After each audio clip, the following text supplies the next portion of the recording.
This is TWiT. Every time I boot up Chrome OS, and Miriam, you're a Chrome OS fan. I'm a big aficionado of Chromebooks. You have the I have Pixel? Yeah.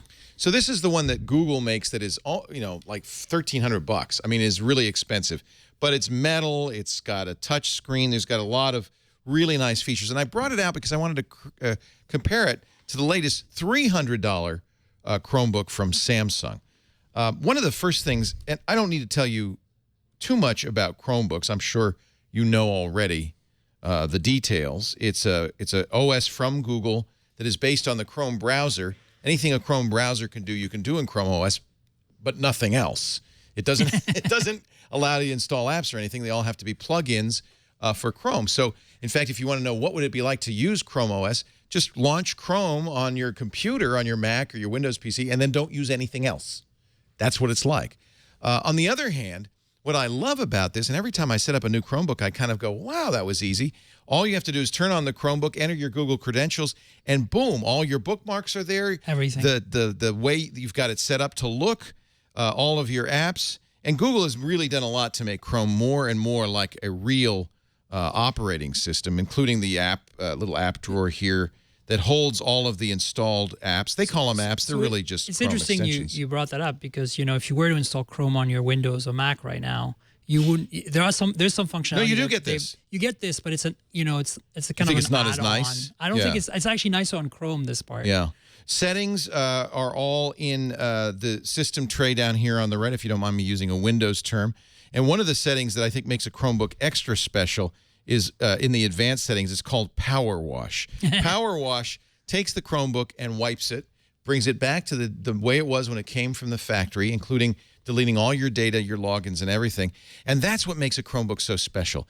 Because, first of all, it's somewhat secure anyway because you can't install unsafe extensions. You can't download malware. If you heard about the problem people have with their Lenovo laptops, there's no superfish on here. There can't be. This is all Chrome, all from Google. But if you should at any time feel like, oh, I'm a little unsafe, you just power wash it and you're back. It automatically updates, which is really nice. And it does it really well too. Like it just does it in the background. Clean. It puts up a little icon on the bottom here that says update. Update's ready. And whenever you feel like, you click on that button and it reboots. If you're a Google Plus user, or Google Now user rather, you'll get your Google Now notifications in the little system tray here. Anyway, we don't need to go on and on about Chromebooks. People are used to them. Let's talk about what's specific on this one. This is Samsung's most recent edition. They call it their Chromebook 2. It feels like they've had more than 2 generations, but it is very much a Samsung product, right down to the faux stitch plastic that you'll see on the Galaxy phones. And Note 3. The Note 3. Not the Note 4, interestingly enough, but on the Note 3. It still survives on the Chromebook. But look how thin it is, how light. A very, very comfortable feel. This is a 13-inch screen, high def. What I also like about it, no touch, by the way, is it's got very good battery life. Samsung's claiming 8 or 9 hours. It's roughly twice that of the Pixel. That was one thing that I didn't like about the Pixel because it's an older, frankly, processor. This is a very fast Samsung Exynos processor, what they call an octo-core. I don't know if you need 8 cores of processing on a Chrome browser. You open a lot of tabs, Miriam. Well, tabs are about RAM on Chromebooks, and the CPU speed is really like a dual-core Intel Celeron performs about the same as an 8-core ARM. Like ARM isn't quite as oomphy. I don't know why you would even need Intel, need 8 cores, but you can. You can, and contrary to what Microsoft and its Pawn Star ads implied, you can use this offline. There are offline versions of Google Mail and so forth. You can't do Google searches offline, but a lot of the work that you like to do can be done offline on this. The screen is pretty good, and you can see not great at an angle. That's not necessarily a bad thing. It's certainly bright enough, and you can turn it up to even brighter. That's as bright as it gets, and I think it's very legible. 1080p, no touch. I miss touch a little bit, but we have to remember that the Chrome OS really isn't designed with touch in mind, so it's not like you need touch.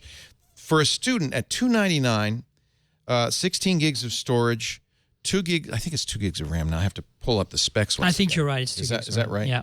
The high-end Chromebooks all have 4, and the lower. No, this one's 4 now. Wow, this one's 4 now. Nice. For $299. That's right. So this is good for tabs. If you open a lot of tabs, you could have a lot of tabs. I've never understood the tab fetish, but people do have it. 4 gigs of RAM, the Octa 5800, that's an 8-core. 16 gigs of storage isn't a lot, but you do, of course, as with all Chromebooks, get 100 gigabytes of Google Drive. You could add to that. I've got a terabyte of Google Drive. You don't really store anything on a Chromebook. Put it on here. And it has micro SD on it. That's kind of neat, too. So we have a USB cable, a microphone headset connector, USB connector, another USB connector here, HDMI, and under here, not an SD card, but a micro SD card slot. So you could add up to 64 gigs of additional it's great. RAM. You know what I love about these entry-level priced Chromebooks, personally? You could lose them and don't have to feel bad. No, there's that, definitely. But I think compared to a tablet at the same price, a lot of people are like, why wouldn't I buy a tablet? Because this gives you the typing and trackpad experience of a Mac at $299. And if all you're doing is spending your day on the web browser, which a lot of people do, this is awesome. People kind of forget that most of what they do really is in a browser now. The keyboard is so good on this one. Yeah, and so high recommendations. The keyboard is as you say, very much like a MacBook. It's the short travel kind of chiclet style keys. I like it a lot. The trackpads are much improved over earlier Chromebooks. This is as good as as any trackpad on any PC. I would say that the trackpads on most Chromebooks are better than the trackpads on most Windows machines. Cheap Windows machines for sure. Now, this is more expensive than something like the HP Stream. It's $299, but I think a really good choice for anybody who wants Chrome OS, whether you're an individual who just doesn't need more than a browser and wants the security of Chrome OS, a student for school. This is a great choice. I'm really a fan of. I've turned around completely. I really see the value of a Chromebook, and I have to say this is certainly one of the best ones out there. On the pros, great keyboard, great trackpad. Lightweight, 4 gigs of RAM means lots of tabs just for you, and an 8-core processor means you're not going to run out of steam. It also has pretty decent battery life for a Chromebook. Samsung is saying about 8 hours. You can see I have 6 hours and 47 minutes left with 93%, so that pretty much confirms that. The cons, it isn't a touch screen. It's a little bit lower res screen than perhaps a Chromebook Pixel. I don't find it that a disadvantage, but you can. I think it's IPS. You can kind of see the It has a matte screen, which I think is great. Matte is nice, isn't it? It doesn't glare quite as much as, say, watch all the glare you get on. Look, this. You could use Leo. this as a mirror. Hello. Hey, everybody, that's the Pixel. So yeah, I like the glary screens myself. Was it but a buy if you want for a you? matte screen, absolutely a buy. Yeah. On the Samsung, this is the Chromebook 2 from Samsung, except for the stitching. That's another con. But not a big con. What it does have is it's not slippery. Some Chromebooks are a little bit slippery. I think also not going to scratch too easily. It's kind of like this rubber-coated soft touch finish, right? Good sound, good image, good screen, good keyboard, good trackpad. There's not much to differentiate, frankly, Chromebooks, but this is absolutely one of the leaders now in the Chromebook field. Maybe the best one out there if you want to spend less than $1,000. Samsung Chromebook 2, a buy.